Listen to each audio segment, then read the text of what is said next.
प्यारे दोस्तों, सादर अभिवादन। मैं हूं महेश कुमार वैद्य और आप देख रहे हैं एनजेपी हरियाणा। दोस्तों, आज कनेक्टिविटी की बात करेंगे। आज बात करेंगे द्वारका एक्सप्रेस वे यानी शिव मूर्ति से वसंत कुंज पर नेल्सन मंडेला मार्ग तक प्रस्तावित 6 लेन अंडरग्राउंड मार्ग को लेकर चल रही गतिविधियों की क्या प्रोग्रेस है, इस बारे में हम बताएंगे कि इस परियोजना की लेटेस्ट अपडेट क्या है, कब तक परियोजना पूरी होगी और कैसे 8 किलोमीटर लंबी सुरंग बनाई जाएगी।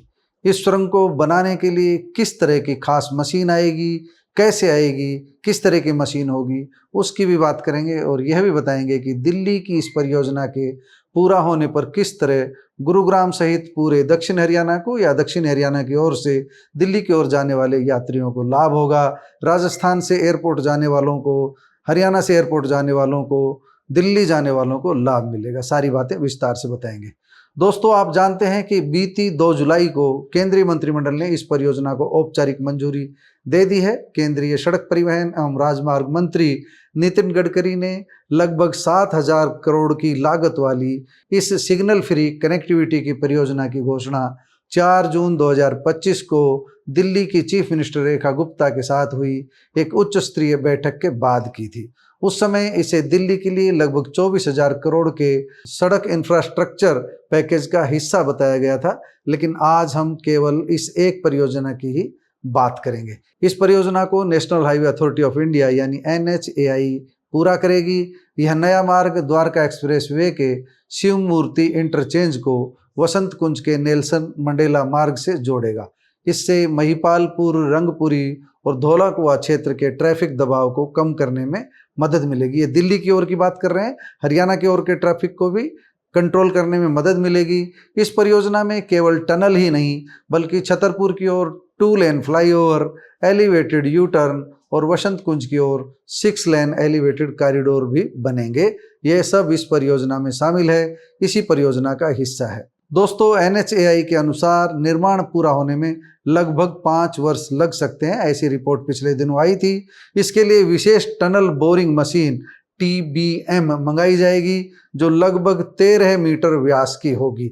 इसे बनने और भारत पहुंचने में करीब 18 महीने लग सकते हैं। यह तब मंगवाई जाएगी जब टेंडर स्वीकृति के बाद किसी निर्माण एजेंसी को काम सौंप दिया जाएगा, यानी जिसको ठेका दिया जाएगा, जिसको इस सड़क निर्माण का काम मिलेगा, वही एजेंसी इस मशीन को मंगवाएगी। दोस्तों, इससे दिल्ली और गुरुग्राम के बीच राष्ट्रीय राजमार्ग संख्या 48, पुराना नाम 8, इससे होकर के जो यात्रा करने वाले लाखों मुसाफिर हैं, लाखों वाहन चालक हैं, उनको राहत मिलेगी। जून 2025 में नितिन गडकरी की घोषणा के बाद विस्तृत परियोजना रिपोर्ट यानी कि डिटेल्ड प्रोजेक्ट रिपोर्ट, तकनीकी अध्ययन और विभिन्न मंत्रालयों की स्वीकृति की प्रक्रिया लंबे समय तक चली और अब इस महीने केंद्रीय मंत्रिमंडल से मंजूरी मिलने के बाद परियोजना के निर्माण की दिशा में औपचारिक तौर पर रास्ता साफ हो गया, यानी काम शुरू होने का मार्ग प्रशस्त हो गया है। यह 8 किलोमीटर लंबी पूरी सुरंग 6 लेन की होगी और इसमें कहीं भी ट्रैफिक सिग्नल नहीं होगा। इसके बनने से दिल्ली एयरपोर्ट, महिपालपुर, रंगपुरी, वसंत कुंज और गुरुग्राम के बीच निर्बाध यातायात उपलब्ध हो जाएगा, यानी बाधा रहित ट्रैफिक आप सबको मिलेगा। बाधाएं लगभग दूर हो जाएगी। दोस्तों, आप जानते हैं कि आज दिल्ली गुरुग्राम मार्ग पर सबसे बड़ी समस्या महिपालपुर और शिव मूर्ति के क्षेत्र में लगने वाला लंबा जाम है। हालांकि दिल्ली एयरपोर्ट से इधर रेवाड़ी तक, धारवेड़ा से लेकर बिलासपुर तक हर जगह जाम की स्थिति है, लेकिन हम बात कर रहे हैं जो सबसे बड़ी समस्या है महिपालपुर और शिव मूर्ति क्षेत्र में लगने वाले लंबे जाम की। एयरपोर्ट जाने वाले यात्रियों को लेकर NH48 और द्वारका एक्सप्रेस वे का उपयोग करने वाले वाहन चालकों को अक्सर यहाँ काफी समय तक रुकना पड़ता है। नई सुरंग बनने के बाद बड़ी संख्या में वाहन सीधे अंडरग्राउंड मार्ग से, भूमिगत मार्ग से गुजरेंगे, जिससे सतह पर ट्रैफिक का दबाव कम होगा और यात्रा का समय भी घटेगा, यानी कि समय, श्रम सब कुछ बचेगा। पर्यावरण प्रदूषित होने से भी बचेगा। काफ़ी धुआं जो है प्रदूषित अब वातावरण में जा रहा है, वह रुक जाएगा। गुरुग्राम, मानेसर, भिवाड़ी, रेवाड़ी और दक्षिण हरियाणा के अन्य क्षेत्रों से दिल्ली आने जाने वाले लोगों को भी इस परियोजना का सीधा लाभ मिलेगा। विशेष रूप से एयरपोर्ट पहुंचने वाले यात्रियों और व्यावसायिक वाहनों के लिए यह परियोजना काफ़ी महत्वपूर्ण साबित होने जा रही है। हालांकि इसमें अभी 5 वर्ष का समय लगेगा पूरा होने में, अगर सब कुछ सही ढंग से चला तो। लेट लतीफ़ी सरकार की हुई तो ज़्यादा समय भी लग सकता है, हम फिलहाल अपना अनुमान बता रहे हैं।